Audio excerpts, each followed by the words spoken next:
year, the ICCube National Youth Training Conference keeps breaking the record and keep setting new standards. In 2013, we had fantastic and awesome speakers. Some of them were with us again in 2014. One of such amazing intellectuals is my personal mentor, a great researcher. His name is Mr. Olakunle Soriyan. He's deep, if you know what I mean by deep. He's rich and he's filled.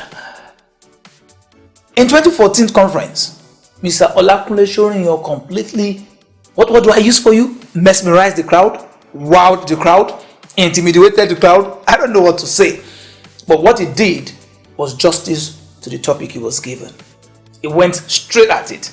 I'll share something he said. He was talking about Moses and Aaron as regards entrepreneurs. And he used a particular characters from the good book, the Holy Bible. And he was talking about Moses and Aaron, saying some people are called to a Moses, that some people are called to a person. Some people are called to a people.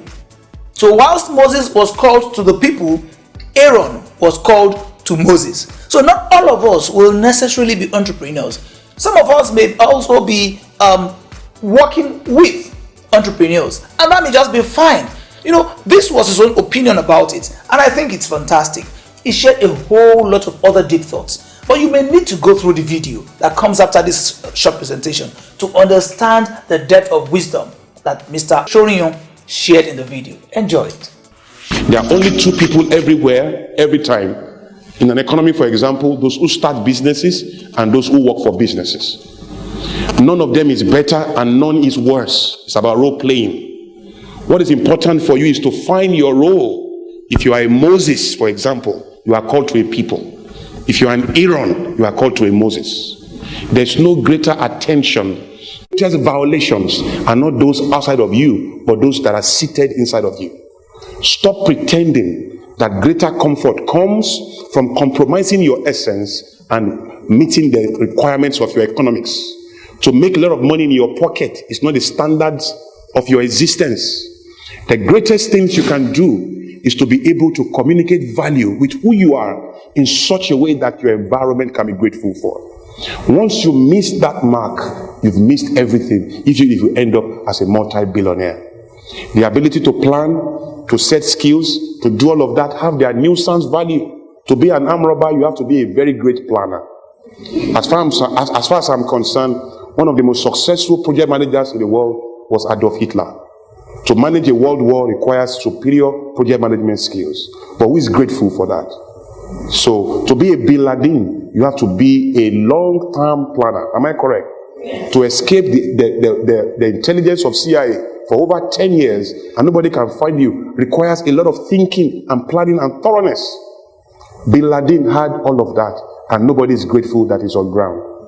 Part of the idea is move beyond all of the attention you can get from the technicalities. Connect to your humanity and define your value from there. If, for example, you want to be a good business person, it's not because of a bank account. It's because you recognize that you have a solution. And that if you can take the solution to the world and make it available to a particular number of people, if you so wish, they will be grateful, their lives will be better, they will work better, they will live better, they will love better, and the system will be better for it. That is the only way to think. We cannot be so excellent about our technicalities and miss the awesomeness of our humanity. That is a perpetual responsibility that all of us must pursue. God bless you, and do open up your mind. Do open up your mind. Do open up your mind.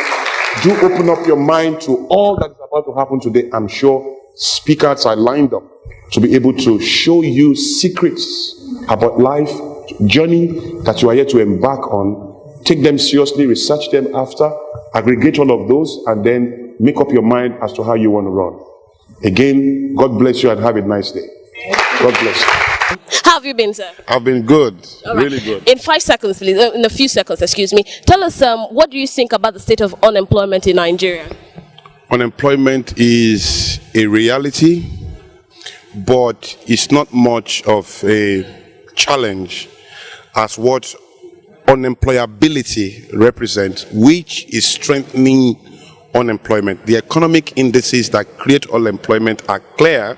We agree with them, but then the little opportunities available are not being taken by our young people, because essentially there's a disconnect between what it means to meet your economics through a job and what it means to qualify by showing value, strength, and quality. For the latter part, most of our young people lack what that we require, but everybody is clear about what a job can do and how it can help your economics, but fewer people are clear about what value represents and how to communicate that. And for me, that is a bigger challenge than the unemployment in itself.